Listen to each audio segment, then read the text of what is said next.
All right, we live right here. Let me go ahead and share this, man. Welcome to another episode of Taylor House Publishing. I got a special guest tonight. We live with Uncle Beats. I started to say Uncle Murder for some reason. But, you know what I'm saying? So, but we gonna get into, your I name. ain't murdered nobody. Okay. Contrary to popular belief, right? Right. And welcome everybody, man, from whatever platform you own, whether you coming from the hood hierarchy, the Leland Jones Facebook, Taylor House Publishing, man. Y'all let me know where y'all from. And we're gonna get right on to it, man. And shout out to my man Quaalu for putting this interview together, man. We can just get right into it. So Uncle Beats, man, get the people a little bit about who you are and where you from and some of the things you have accomplished, as it ties into who you are and where you from. Y'all don't think I'm not paying attention. I'm just making sure it's on my face. It's supposed to be. So I want to make sure everybody appreciate this blessing of Richard Taylor talking to him. Yeah. Go ahead. Yeah. While you get yourself together, man, we'll No, I got it. It's on there now. Okay. Now I'm on point. Oh no, I gotta bring on TikTok too. Got me TikTok. Okay, so he's streaming on all platforms. TikTok. Facebook, I do this for real, y'all. Yeah. Peace, everybody. I see y'all in the chat, man. What's going on, man? What's going on? Everybody, man. I see y'all already, so I appreciate y'all for tuning in. Make sure y'all share the video too. If you have not subscribed to either platform, please do so. It don't cost you nothing, but it allows the videos to get more prevalent in the internet space. Sure. So, Uncle Beats, let the people who don't know you, know who you are. Well, I'm the one and only Uncle Beats in the streets like white lines on the corner like a stop sign. If you can't find me, I'm in your baby mama DM. So check it out. But what I do, I started off in a city called Chicago, born and raised in Chicago. And my time in Chicago, fortunately, I was amongst the gangs and the drugs and everything that come with living in the hood. Inglewood was one of the roughest neighborhoods in the city at the time on the south side, still is. And I just got to learn a lot there. And after watching people get on drugs, going to prison, or going to the cemetery, I said there got to be a better way. God blessed me with the gift to be a rapper. So I used that to find other avenues in the music business. And that really just created my life. And that's why we're here right now. All right. So you spend a lot of time in the music business. Who are some of the people that you work with, or, some of the things that you've done, some of the, I guess, accomplishments that you have, or some of the relationships that you formed? I'll go back to the beginning. Let's say Eazy-E. Then we'll do Rap a Lot, Ghetto Boys. Bushwick Bill was a close friend of mine. Jay-Z, R. Kelly. Everybody in Chicago that made some noise, I've been a part of it. Crucial Conflict, Do or Die, G Herbo, recently Fendi the Rapper, Kanye. I've been blessed to work with all them. And let's not forget, free my guy Diddy, man. He's in Fort Dix in New Jersey. And my people was in there with him, several of my people. And he cool. They saying he in the laundry room and cleaning. He got to clean people underwear and stuff now. And that's not true. He ain't even got a job. He in the drug program. He just doing his time, trying to fight to come back home, man. So that's that. Definitely salute to Diddy. I said it, even if y'all don't like it. So how long does he got? Do you know? It's just hard to say because they gave him 5 years. So off that 5, you got to do 85% of that. So,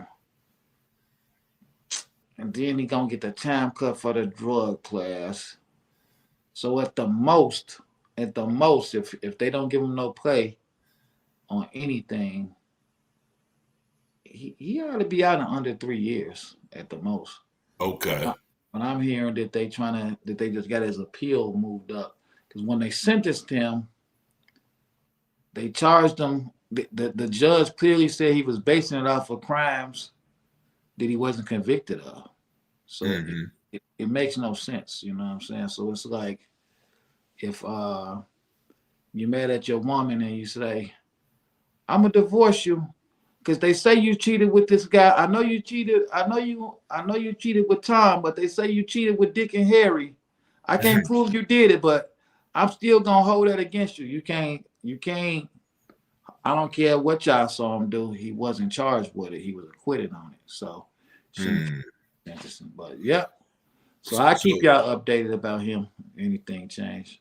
okay. So basically, I guess you're talking about the little Cassie situation where they had him on camera beating him, everybody holding him accountable for that, looking at that as far as, what else he was accused of, and, Right.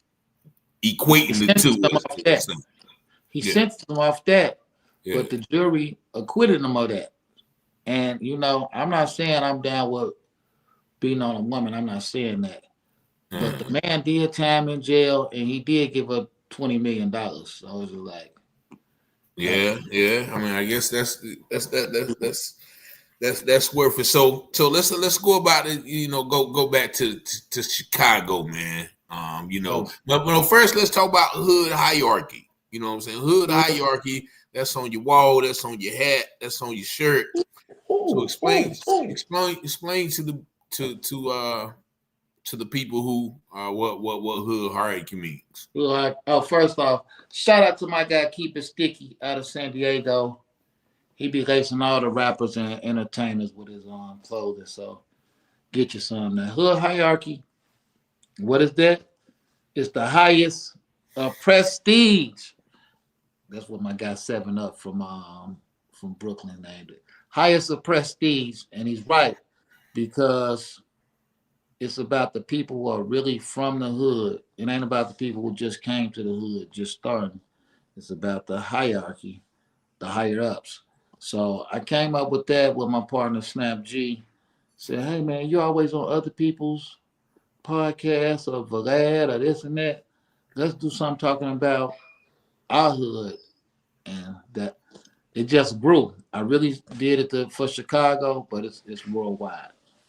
All right, okay. So what part of Chicago did you grow up in? What The South Side, the where the South big, Side, where Harris Chicken at, the good side.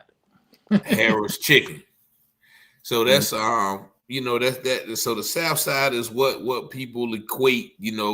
I guess all the violence and that anybody every time something comes up, they mention the South Side and violence, right? Could you explain to people who are not clear about, what goes on, the different, I guess, factions, why things are the way they are. To those of us who, are not from there and might not understand, the for lack of a better word, gang culture. Well, the South Side is not the most violent place in Chicago. That's a misconception. The whole city is. The West Side is rough. The North Side is rough. The East Side is rough. Even some suburbs. But the thing is, it's the most segregated city in America. So stuff that's happening in the white neighborhoods never happened in these other neighborhoods. Now, you get these Negroes getting a little beside themselves, and they finally spilling over into downtown in different places. So now that's why they saying, "Oh, we need the National Guard and we need this and that." But it been that way. It been the killing been there all over the city, anywhere where it's black people. But now it's coming to where it's white people. So that's Chicago. Okay. Well, yeah, because if you want to go real back, all the violence from Al Capone and the mobsters, right there, that's where I guess if you want to start from violence, that's where we need to start from. It been that way. The police been corrupt. The mayor's corrupt, and I just tell you, I got y'all answer this question. In Chicago, I know people trying to get invited on my TikTok. In Chicago, you have a better chance of seeing a UFO before you see 5 black police in a white neighborhood with a white guy on the ground. You got a better chance seeing a UFO. Now flip it around. In the black neighborhood, you're lucky to see 5 black cops on one call. It's just, to me, it's modern day slavery. It just didn't evolve like everything else. To me, it's still slavery. Mm-hmm. And so, why is that? Why do you think black cops don't go around harassing white people like white cops go harass black people? Because they can't. Basically, yeah. They, they know, They won't be living anymore if they do that. yeah, or at least they won't have a job. You know what I'm saying? Oh no! Yeah. Listen to what I said. I didn't say they were an accident. They won't be living if they go around harassing Barbie. They gone. Yeah. But they teach you this. They embed this in you all through your childhood, so you know to stay in your place. Mm-hmm. Yep. You're right. So explain, because one thing we always hear, I guess in the music and the basis of Chicago is the BDs and the GDs, right? What's the difference, and where did they originate from? But from my understanding, they all started as one organization. Well, I've found out something about history. History definitely should be noted and documented, so over the years it doesn't lose translation. But since I've been making videos just speaking on my history coming up in Chicago and the culture for the last 35 years or so, people tell me I don't know what I'm talking about. And I'm like, I don't know what I'm talking about. And I know this is what happened. So I'm saying all this to say, someone who was born in 1969 can't tell me what happened in 1969. Because people make themselves heroes and victors in situations that they probably was the loser in. So far as I know, it all started from 2 smaller organizations merging, which was the High Supreme Gangsters, who Larry Hoover was the leader of, and then it didn't create, but he just became the leader of. Same thing with David Barksdale. He had the Devil Disciples that he didn't create, just became the leader of. Okay. So they merged with each other, and they just made one nation, which was the Black Gangster Disciple Nation. But when David Barksdale died, it was up for grabs. People split, and then that's why you have GDs and BDs. Okay. So now, where did the Black Pea Stone Rangers come in at? The Black Pea Stone Rangers was something that Jeff Fort was a part of. Didn't start it either, but later became the king. And they were the rivals of the other ones. So you had the Blackstones, you had the Vice Lords. All them are the original big ones of Chicago that I know of. But you had the People Nation and you had the Folks Nation. Vice Lords and Stones were People Nation that was under the 5-point star. Then you have the Folks Nation, BDs, GDs, under the 6-point star. Kind of like in the world in the Middle East. The 5-star and the 6-star is at war with each other. Same thing that happens in Chicago. Okay. So the folks are the same people then. You said the BDs and the GDs. They folk. Yep. So they used to be one love, meaning we all got along. But times change and people get into it, and that's they don't know why they fight. None of these groups don't know why they don't like each other. Yeah, and that's like somebody just mentioned. Shout out to Aaron. She said black people always say we need to come together. We need to start telling these gang members that. Tell these gang members to stop killing and fighting each other. What do you say to that? I mean, tell that to your kids. Mm-hmm. You can't tell how you gonna tell a grown man what to do. Tell that starts in your household. So they got to figure out it's the job of the uncles, the aunties, the mamas, the fathers, the grandparents. Like, hey, you want to be in a gang? You can't live here. We don't want nothing to do with you. You got to put the hammer down. But these people could do something. These kids could do something, and the parent be the first one there trying to bail him out and trying to help him. He was innocent. This the one. He did it. Let him suffer the cop. That's how my mom and dad always was. Don't call me if you go to jail. That's how they were. So guess what that taught me to do? Not to go to jail. Mm-hmm.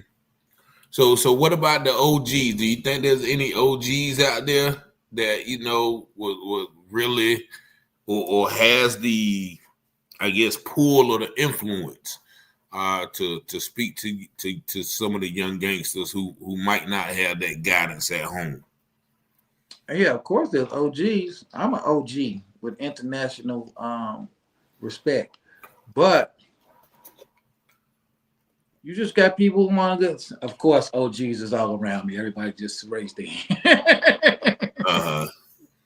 Plenty of OGs, but yeah, but you just got people who just gotta want to listen. How you gonna see? Here's the thing. You can't teach me how to better my life, and you telling me how I'm gonna get all this money, and you give me this good job and get this new car, and you say, "You at home? Yeah, I'm at home. Well, I'm down here too, B. Come down here tomorrow." I'm like, no, you got to be on another level for me to respect what you're doing, and that's the problem. It's like they're not setting good examples for these younger guys, so that's why they don't listen to them. Mm-hmm. So you mentioned your parents. Now, did you come up in the traditional household? What's With, traditional? Who's I mean, traditional? the two parent household Oh, that they say is traditional. that ain't Because the you said that's what traditional. my mom and dad always told me. So I mean, I know some people have a mom and dad that have a relationship with both of them, but when you say it like that, it means they were together. You know what Well, I'm saying? that ain't the tradition in my neighborhood. But Okay, I bet. had my mom. I grew up with my mom and dad. My mom and dad were together all the way up until 2016 when my mama passed away. So they got My about, condolences. thank you. They got about 43 years together. Wow. So I so let's get into that because I got the same. I'm blessed. My parents are still living and still together too for 52 years, I think. So how how important do you think that is or that was with keeping you out of certain situations where you probably seen a lot of your boys from the traditional household in your neighborhood Right. endure. You know what I'm saying? You catch on fast. Yeah. uh, I would have to say, man, I'm gonna be honest. I didn't look up to my father when I was growing up. Mm-hmm. I thought he was a lame because he worked so many hours every day. He come home, I'd be like, "Who is this?" It's like I really thought he was a lame. I thought he wasn't on nothing. Now his cousins, who were more like my uncles, because my daddy had a lot of first cousins, traditional family from Mississippi that moved from the South to Chicago. So he had a lot of first cousins, and I looked up to all of them because they were hustlers. They were car thieves and drug dealers and players and pimps. So I looked up to them. I didn't look up to me. My daddy was the square. I remember seeing the pimps and stuff, and him and my mama laugh like, "Oh, look how goofy he look." And I'm like, "He's goofy, and he got women carrying his Bags? I'm like, I don't know, homie. I just looked up to all of them. So as I got older, I learned that they was the goofies, and my daddy was the smart one. But one thing I give it to my dad, he never forced me to just listen to his way. He let me Mm, go see stuff. So people would say, "Well, how did you get involved with gangs and stuff if you had your dad there?" He wasn't a good dad. He was, because it ain't a person on this earth that can say I called and asked them for some money. It ain't a person, because that's just the grind that my daddy put in us. Like I said, I watched him go to work 24/7, so he don't have to ask nobody for nothing. So even though I ended up working for myself, that's part of my grind, from single handedly watching my dad and watching my mom go out and get it on their own. yeah. So that's and people will ask you the same question. Yeah, how did you get involved with that? And that's the same, my story. Well, it was so prevalent, like you said. Your parents weren't involved into it, but your neighbors was, your friends at school, your older cousins, your older god brothers, and so it was very enticing. So what age were you when you first started? For lack of a better word, hopping off the porch, and getting into unsavory activities.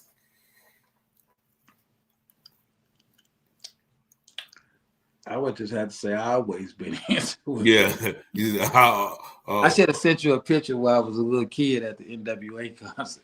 I just, I ain't gonna lie, that was exciting to me. Like, people be like, they got forced in the gang life of selling drugs. They do, because I've been part of the people who forced people in.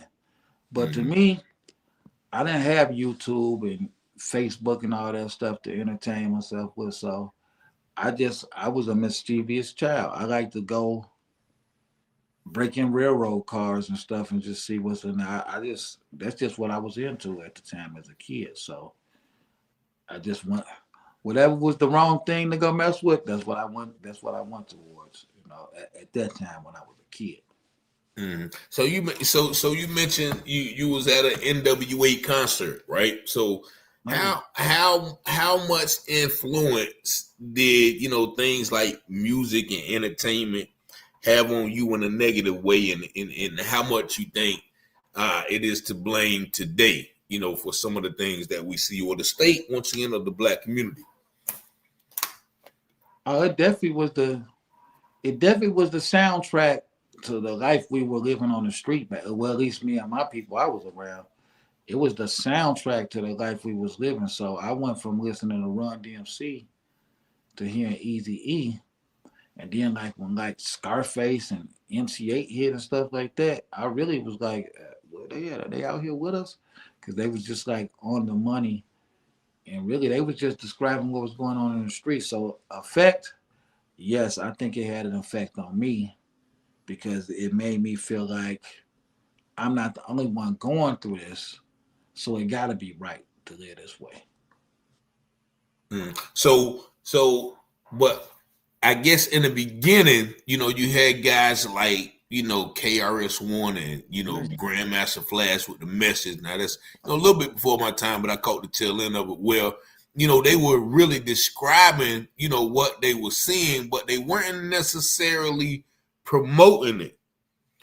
Yeah. But then somewhere along the line, there went from, okay, well, this is what's going on in my neighborhood, to this is what I'm doing and this is what you should be doing, because if you ain't doing this, you ain't got no money, you ain't drinking champagne, you ain't got no cars, you ain't got 100 racks in Oh your no, that stash. that era, that's too, you know, You know what I'm saying? So true. when did True, I that do flip? look 25 plus. I do look 25 plus, but that's two different eras. Now, by the time the music got to all the champagne popping and stuff, I was at a different stage in life then. But like Easy and them was just talking about what happens on the street when you run in the street. The Ghetto Boys, they was just talking about what that dope gang got going on. Then later, people started talking about, like Bone Thugs represented the broke dude on the corner at first. Yeah. But later, everybody started getting rich and just talking about money, money, money, money. So, so you say Easy and Scarface, which you know what I'm saying? The Ghetto Boys. You know, the world is a ghetto. You know, Right. those songs like that really describing, but it's still a fine line because you talking about 1992, 1994. My mind playing tricks on me, right? You know what I'm saying? So, exactly. you know, just trying to get out of the dope game, but that whole song was about. But then 2 years later, and I remember this because, like I said, it was a soundtrack to my life. You got Foxy Brown and Jay-Z talking about, you flip this three quarters of key. We got more than another key. The firm, baby. We selling drugs, and this the thing. We didn't listen to that. We didn't listen to them in my neighborhood. Oh yeah, okay. Well, what's okay? Okay, that's East Coast. We went on that. I'm just being honest. We weren't listening. At least my neighborhood wasn't. Okay. I know the music though. Yeah. But I probably didn't get on. Me personally, I didn't get on Jay-Z until the streets was watching. Okay.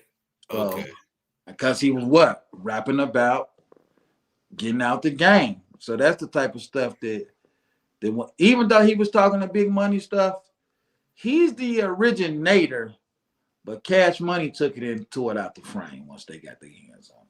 Oh yeah. Like No Limit, we could ride listening up because again, they was representing the struggle. To me, it's like, yeah, I'm selling dope, but I don't want to be doing this. That's the message that I always got from. Okay. But once like Cash Money and stuff hit, they still kind of had it in there, but they was doing a lot of. They took what Diddy and Jay-Z was doing and just took it to another level. That's how I feel. Okay. And so, but then again, so we're talking about the materialistic side of things. You know what I'm saying? But in order to get materialistic stuff like that, if you ain't born with a silver spoon, what do you have to do to get those things? You know what I'm saying? Well, yeah, you got to get out and go. You got to get out and hustle. Yeah. I still, don't get me wrong, I still listen to Cash Money's old stuff right now because I understand everybody that had a brain power that I have too, but it's motivation. Just go work. But again, that goes back to the father, to having that positive role model. Like my daddy, I asked my dad when I got older, like, man, why do you work like that? He said, because then when I want to take off from work or go do something, I got the money to do what I want to do. Exactly. So I've never been one who could just sleep until 10 o'clock in the morning. I can't do that because it's just like I never was allowed that because of my father though. Yeah. Okay. So now, so what about? Okay. So we got that beginning of it. So what do you think about the state of the music today, and how does that tie into positivity or negativity or both? Today the music is just about partying. It's just one big party. So that's the problem that I see. But I think the youth is smarter now, but wilder too. But I think they smarter now, definitely. But they just want to party and do drugs. I can't get mad at somebody because they want to party. So I'm glad you said that because that was my actual next question. This is the way I look at it. I'm just, don't you think we partied enough? As a black, we in a state of, basically war, on black communities. That's always been as such. You know what I'm saying? So, you got white people starting militias. You got people, making laws. You got Trump, whatever you want to call it. You got Senate. You got, economic turmoil. You got, attacks on the family. All these attacks, and we still jumping people like we not at war. You know what I'm saying? So how do you think it is to wake people up, or do people want to wake up, or is it our defense mechanism? Okay, we know we can't do nothing about this, so we just gonna have fun and get through it. by partying every weekend, drinking, escaping, put some nice clothes on, and feel good about our oppression. This is the way I really feel about it, right? Now, say you got say somebody got a bad pit bull, right? This pit bull will just tear somebody to shreds. But this could be the littlest guy, the biggest guy can say, sit, don't move, attack, and attack. Look, and at any time though, this dog could just turn around and bite this person and say, hey, you can't tell me what to do. So what I'm saying is we've been trained to bow down and accept this attack on us. And that's the problem. So yeah, they need to party. They should be partying, because if they were really upset about what happens to black people, it would be a catastrophe in the world. It'd be a world war if black people really just got upset about the way we've been done. So they need to get high and party. The way we get done, they should be getting high. They should be party. They should be relaxing. That's how I feel. And I don't drink or smoke. Me neither. But they should be partying. So I see why they party. Do you think that adds to, the I guess the systematic, basically, okay, well, y'all over there getting high, but we destroying your communities. Y'all over there getting high, but we miseducate your kids. Y'all over there getting high, and we taking all your money every week. You know what I'm saying? Y'all ain't building nothing. You know what I'm saying? So we gonna keep you. Because when y'all did try and step up, what did we do? When the young generation did get feisty, what did you do? We eliminated them. We got rid of Fred Hampton, Mark Clark, for speaking up for young black people. We got rid of them. So now your parents are teaching you, like, hey, you don't want to mess with that. You don't want to do that. They slam people for that. So people like to pretend like they don't know what's going on. Just like Sonia Massey in Springfield, Illinois, was just straight up assassinated by a police officer. Y'all go look it up, Sonia Massey. So before the first day of the trial, they said, oh, why do you think they moved it away from Springfield to Peoria, Illinois, another small town? And I know the town. I know Peoria. I've been in Peoria. I said, oh, they brought it here because Peoria is racist. So they know they want to get a guy 5 or 6 years. So this is the place to do it. What they done did, they done found them, they done downgraded them to second-degree murder. His max is 20 years. Anybody knows that somebody who's never been convicted of nothing, they're not going to give them the max first off. But that's what they do. I'm not Marty McFly. I didn't go into the future and figure out what they do. This is what they've been doing. It has yet to be a police officer that's got a life or the chair or any of that for allegedly accidentally, I don't want to say the word, accidentally unaliving a black person. It doesn't happen. Yeah. It don't happen. And we want to act like it don't happen. It doesn't happen. You right.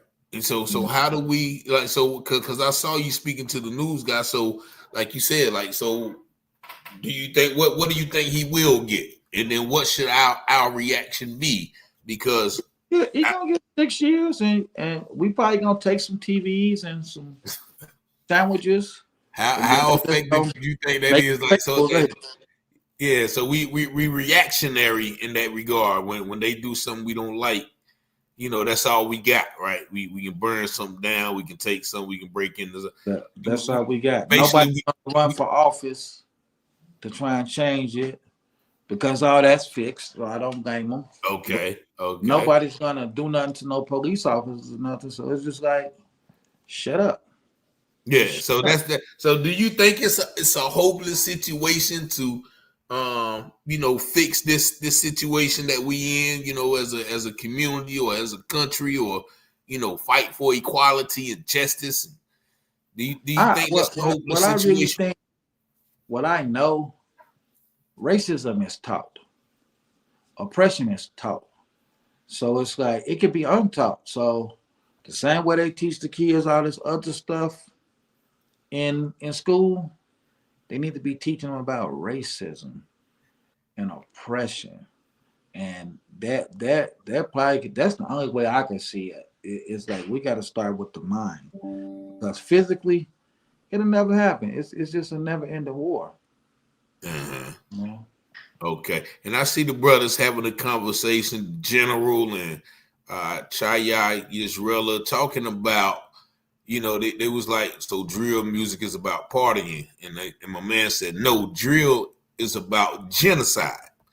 What do you think about that statement? Let's talk. I'm from the creation of drill music. Okay. What's any different from what NWA was talking about that drill music is talking about? General, one of y'all explain that. The gangster rap been there, just like Freddy Krueger been there, Goodfellas been there. So it's like all this stuff has been there. This ain't the young dude's fault. This is the way the system is set up. Because if they were drilling on white kids, it wouldn't be no problem. It wouldn't. So who do you blame then? Because of course I don't know if you heard about the secret meeting that changed hip hop, so to speak, where they said, well, we're going to invest in these private prisons. We're going to meet with you record companies and say, okay, we want you to only promote music that promotes death and destruction and murder and guns and drugs and this criminal lifestyle. And with that, we're going to make sure the prisons are filled. And so, you guys make the music to fill our prisons, and we'll be this great conglomerate partnership, right? See, all them imaginary stories sound nice. Yeah. But what really happened on TV in our face is people like Hillary Clinton calling the kids from my generation super predators. And let's give them life in prison. And that's why people were getting caught with an 8-ball, getting life in federal prison. Like they just changed them laws a couple years back. So it's like, yeah, we can say that they said do that. Who don't like messy stuff? That's why boxing exists. People like messy stuff. So yeah, of course they're gonna promote the messy. That's why we go see horror movies. What makes why should the rapper be so more responsible than a horror movie where they're chopping people's heads off? It's like, that's and I've heard people make that argument. Like Jay-Z says, Scarface the movie did more than Scarface the rapper to me.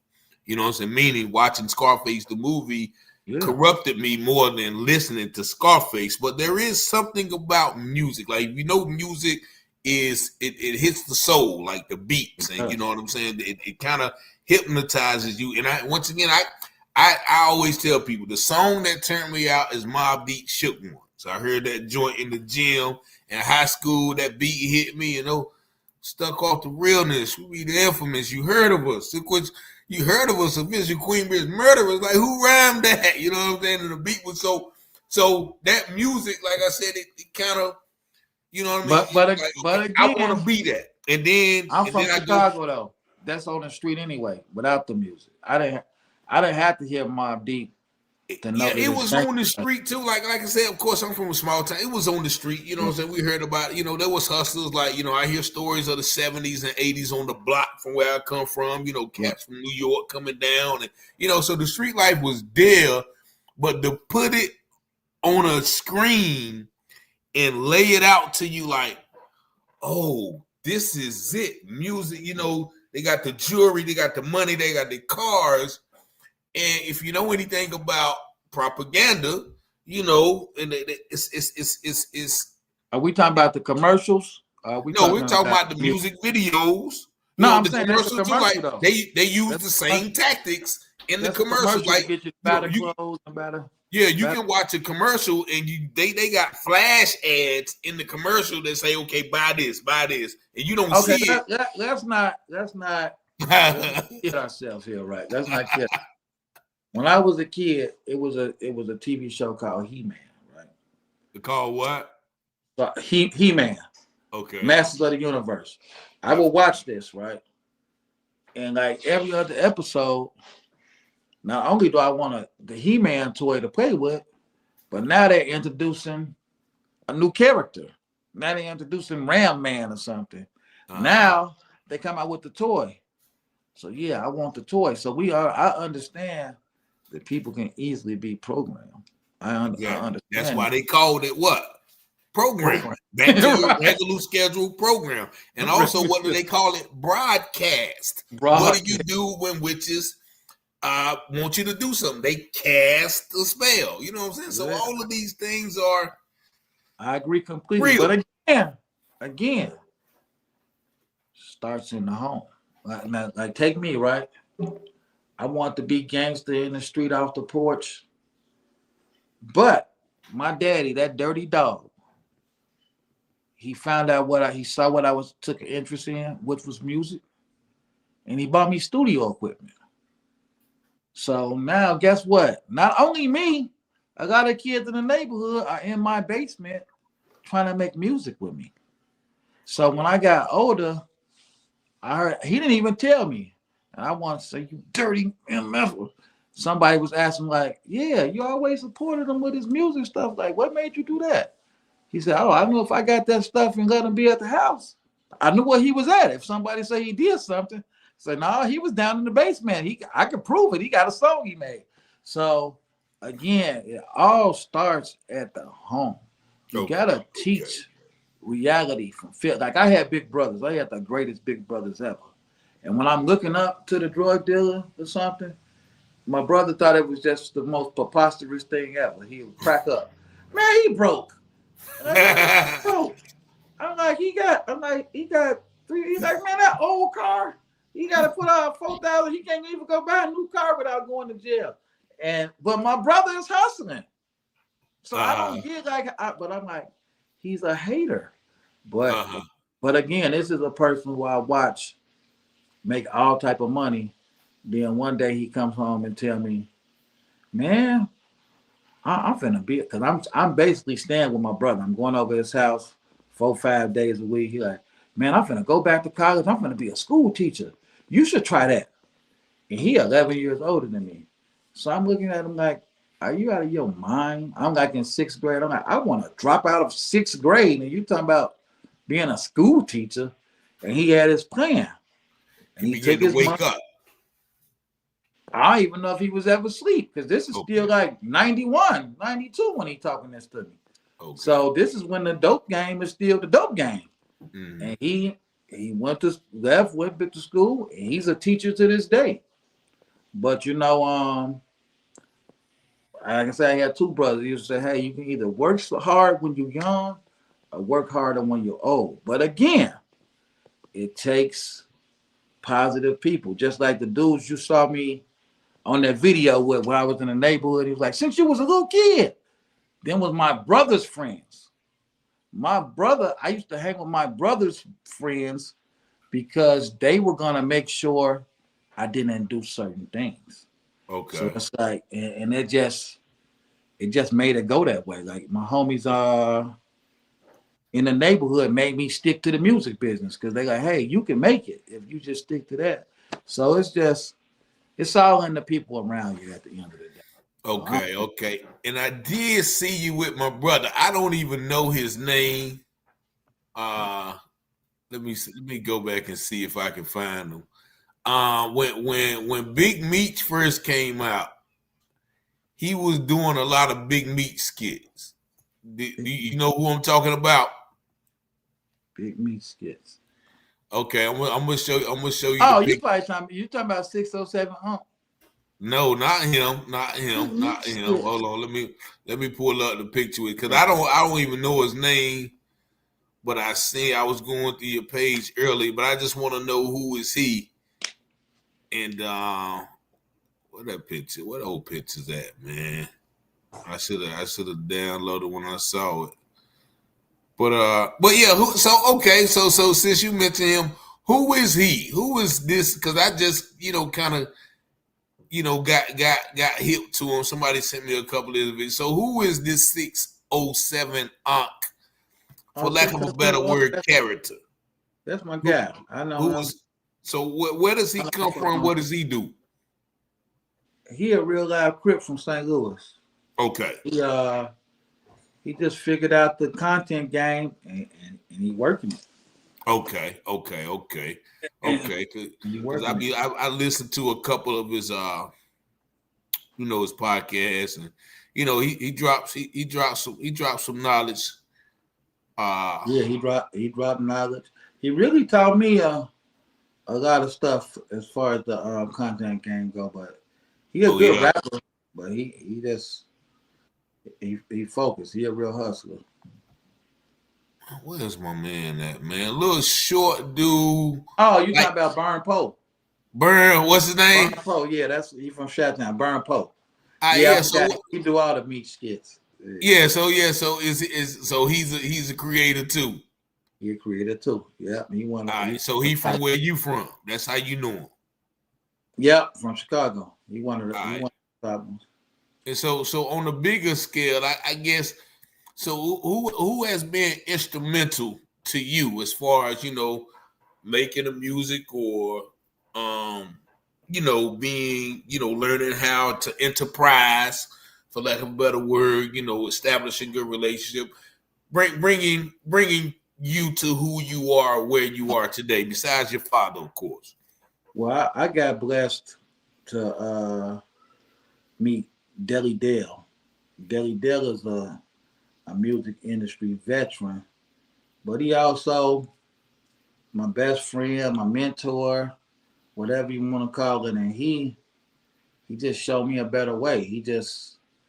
I came to him once I decided that I wanted nothing to do with the streets anymore. I'm buying some equipment, telling my baby mama, like, hey, I'm gonna just try this stuff. And she said, well, I'm probably gonna leave you. And she left me. She did. Wait a minute. So you wanted to change and get out the game. I did. It wasn't up for debate. Yeah, and she said if you start throwing rocks at the penitentiary, I'm gonna leave you. And she did. And 15 years later, the feds snatched me up, and I'm like, too late. Wrong time. It was comical. Yeah. And people say like, oh, you can't beat the feds. I did, because they just got caught up in the hype of just seeing what the car. Again, racism. They're like, ain't no way he can have these cars or have money and not be selling drugs. But they was wrong. You know what I'm saying? So what was, I guess, the last straw, or what was the eye opener, or what was the motivation for you saying, all right, man, I'm gonna leave this game alone? Well, my guy, like all my friends, right? My cousin boss called me the human halfway house, because everybody get out the pen, they come hang with me. But all my friends were just going to jail. And like, I think the last one was when my guy who I started the hierarchy with, Snap G, went back to prison. I'm just like, no, man, I can't do this. And I just got in the music business, and God lined me up with Deli Dale, and the rest is history. It just put me in all the right doors, and here we are. So now, so back to, I guess, the situation with your baby moms, though. So did that, I guess, sour you towards relationships, or what I'm saying, to women, or did that turn you into a monster? I mean, honestly, because you know what? How did that affect you? Just say that. We've been doing all this talking. When I said you could talk to me about anything, I should have told you don't ask me about it. But it's too late. I gotta start putting that on my don't ask me list. Now I'm gonna be honest with you. It didn't, because it's never really been a time I didn't have like 2 or more women in my life anyway. So even though I was dealing with my baby mama, I had somebody else. Mm-hmm. And the somebody else took a completely different approach. She was Okay. getting money. And she's like, yeah, you ain't gotta do none of that stuff. I'll do it. Okay. Just go ahead and Be make it legit. happen. And I did like a ninja is supposed to do. I got her going, got on my feet, and I left her. That's why you left. You. See, I thought it was gonna be a old. You know what I'm saying? A happy ending. You know. So Hey, I had to, because you she didn't want stayed. to stop. Now she didn't want to stop. Somebody got to Okay. stop. I had to go. I can't get wrapped up in what And you your doing. stuff. Yeah, so So let me ask you, where's she at today? And doing nobody knows great. what we're talking about. She been there for. I'm doing great. No, we still. You know what? I can honestly say this. Almost every woman that I ever dealt with, we still cool to this day. Like I really and that's don't. funny. Because I always say the same thing. Like, none of my relationships ever ended bad. If they did end bad at that time, it was always you know what I'm saying, a phone call and understanding. But the difference between me and you, though, you know the difference between me What's and that? You? I can still hit them if I wanted to. See, that's the difference. I mean, don't get in trouble on here, man. So wait a minute. Don't try and keep up with me. See, that's get in trouble. You gotta go to sleep. That means you want to hit them. You know what I'm saying? See, I feel good, but I won't. That's a difference. If you know what I'm saying. Hold on, man. You good at this, so you throw it right back at me. That's the difference. That's the difference. You know what I'm saying? Like that, of course. You know what I'm saying? If you hold on. Do y'all see how he just threw that back at me? He said, "You want him? I don't want him. You know what I'm saying? They good friends. You know what I'm saying? You don't never double back. You know what I'm saying? When you know what I'm saying? When they don't paid you $50 million for your 3rd year contract, you ain't gonna take 25. You know what I'm saying? For your only double back under one situation. One situation only. What's that? One of my old homies. If one of my homies trying to wife one of my old girls, and you double back. Flying they soup. So I just heard somebody, you know, this is a conversation, and then we're gonna go because I normally don't like to go an hour, and we kind of going, and you know what I'm saying, we about to reach that hour, and we kind of getting off, you know what I'm saying, but I like the conversation though, right? So how, and I never been like this. How is it, you know, because they mentioned like some NBA player and his girl got a baby by a rapper. And, you know, he tried to, you know, he got a baby by the girl too after him. And he mad because she went out to the club and is partying, you know, at this old rapper concert, right? But what is it that make men want to go after other men when they, you know, just like you said, one of your homeboys like, oh, that's Uncle Beats' old girl. I'm going to try to hit her. What is it? Like, I've never been the type to want to go, even if I don't, if you ain't my homeboy, I'm like, she used to mess with him. Nah, you know, so I'm gonna find somebody I don't know used to mess with, unless you know it just happens. But I'm gonna be honest. What do you think about that phenomenon? One of my homeboys' ex-woman. You get one woman. I let you have these women, and them busters. You ain't finna keep keeping them to yourself. What about your quote unquote ops or your enemies? Because I had a homeboy. I had a homeboy like that. I'm gonna mess with this girl because I don't like him. Like, why would, if you don't like him, why would you put yourself, let me make sure I say this before we end this. Yeah. Any of my ops girlfriends, 872-202-4967. Ask for beats. Okay. But why would that? That's what I'm saying. Like, if you don't like them, why would you want to? It's just the biggest wars in history have been over women. Mm-hmm. That's the secrets of war. I won't even like your girlfriend if we into it in a cracker. Might even put a baby in and make me some crab legs. So that's a whole nother story. That's the secrets of war. But I never answered your question. Did it make me bitter about women? No. Like, if I'm rocking with a woman, I'm rocking with her. Just bottom line. And then, I've been dumped 1,000 times though. Oh yeah. Yeah, about 1,000. So how do you take that? You know what I'm saying? What are they reasons for dumping you? Most of the time, it just be time. Okay, and I figured that. I figured that. Yeah. So how do you? Because I have to put out that disclaimer a lot of times when I start talking. I was like, look, I'm extremely focused on what I'm doing. So it might be a day where I don't call you until 11 o'clock at night after my day is done, or I might not respond to your text. I'll see it. You know what I'm saying? Because I gotta stay focused. So how did it?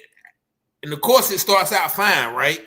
Until you know what I'm saying, it's not fine. So do you put that disclaimer out beforehand, and how do you deal with it when it's not understood? Well, the way I look at it, most of the time, I done came out this way without knowing you. So I think I can keep it. Hey man, I've used. Hey, listen, man, like it's crazy. That goes for guys too. Like somebody don't want to be my homie no more. I be like, man, I made it 44 years. You know what I'm saying? But like, I know you for 1 year. I think I can make it. You know what I'm saying? I've been doing a lot.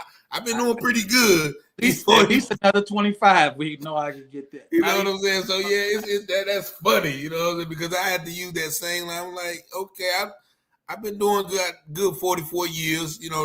I think I can do good 44 years in 6 months. You know what I'm saying? Without you, but yeah, that's funny. So, I think you just gotta keep going, like with anything, until you hit the jackpot. So like the woman I deal with now, she been around. But I think she understands the grind, and just like most of them, they be understanding. They just get tired of it. People get tired of always on the go.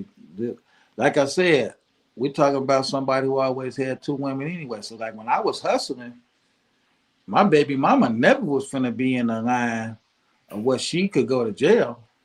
The woman I was dealing with, oh yeah, you better be ready to take that ride if they kick in your door. Because I'm gonna help you fight the case. But why am I going to go to jail? So then we have no money. Yeah. So you're compensated for what you're doing. So I would never put my woman. So what do you say to the men or women who say that you was using women? What would you say to them? They play it right. I would use dudes too. Okay.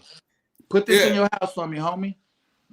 All right, but that there we have to remember is the devil's work. So you can never be right when you're doing wrong. Hey man, I just told somebody that the other day. Yeah, there's no right way to do wrong. Ain't no right way selling dope. Like with the Fed case, when people was lying on me, like y'all was selling dope. What you expect? Don't nobody want to go to jail? Then people want to get life in the feds. Yeah, they gonna make up stories on us. Okay, so that's part of it. You know what I'm saying? The game. Yeah, act like it ain't, but that's the game. Yeah, I always say that too. I was like, okay, what? Like they were supposed to try to rob me. Like she was supposed to try to set me up. Don't want to get robbed. Don't sell dope. Nobody rob you for your dope. Yeah. Hey man, this been real, man. We definitely gonna have to do it again, man. I don't like to go over an hour because people got short. Trust me, I understand. That's the same thing. Hey man, I appreciate you, man. We're gonna have to do this again, man.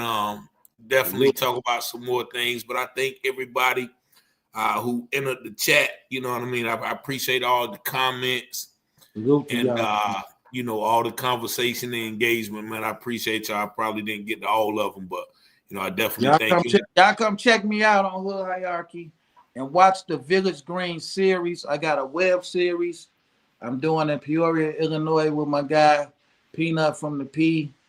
And we giving a little street flavor. I ain't gonna say we fire or nothing, but it's called the Village Green series. The Village Green series. Yeah, we just started last month. We about to drop episode 7. So y'all check it out. Okay. All right. And that's on the Hood Hierarchy Hierarchy YouTube channel? That's on a different channel. Just if you type in the Village Green series, it's gonna pop up, and y'all gonna see we got a series going. Then of course the Hood Hierarchy Mobcast, and y'all can find me on Uncle Beats. You type in Uncle Beats, all my stuff will come up. Okay, that's on TikTok, Facebook, Instagram, everywhere. Yeah, I'm gonna come up. All right. Well, I certainly appreciate you, Uncle Beats, man. Thank all y'all into the chat. We definitely gonna catch up later on, my brother. But peace and love, man. Salute. Number love, y'all. Thank y'all for tuning in.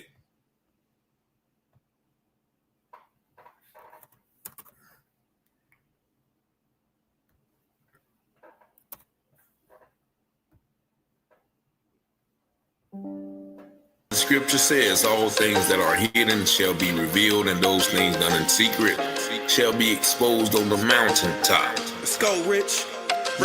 You watching Telehouse Publishing, breaking news coverage. Give you the truth before fake news throw mud in it. Before the jury decide and the judge discover it, you should tune in to Telehouse Publishing. Telehouse Publishing, breaking news coverage. The propaganda grammar, don't believe none of it. Before the jury decide and the judge discover it, you should tune in to Telehouse Publishing. Who keep the people informed? Stories abroad from literary work, where the narrative's wrong. The research is always on point, the commentary is hard. It's Rich Teller raising the bar. Follow along, shout out to FBA, still FTP. Big up NFAC and all my black families. There's three sides to all stories. Which one you gon' believe? We run down on the false prophets when they come to deceive. 100% urban world news, current events. We don't like them lies. Media's biased, cause we got God beside us. Ladies and just as power. If you don't know by now, look around me, the darkest hours. Cops squeezing hammers cause they don't understand us. We stop and freeze with our hands to kill us off like cancer. Don't speculate before the facts on the case. Telehouse set them straight, my smoking rich investigates. You watching Telehouse Publishing, breaking news coverage. Give you the truth before fake news don't mud it in. Before the jury decide and the judge discover it, you should tune in to Telehouse Publishing. Telehouse Publishing, breaking news coverage. The propaganda grammar, don't believe none of it. Before the jury decide and the judge discover it, you should tune in to Telehouse Publishing. Negroes have listened to the trickery and the lies and the false promises of the white man now for too long.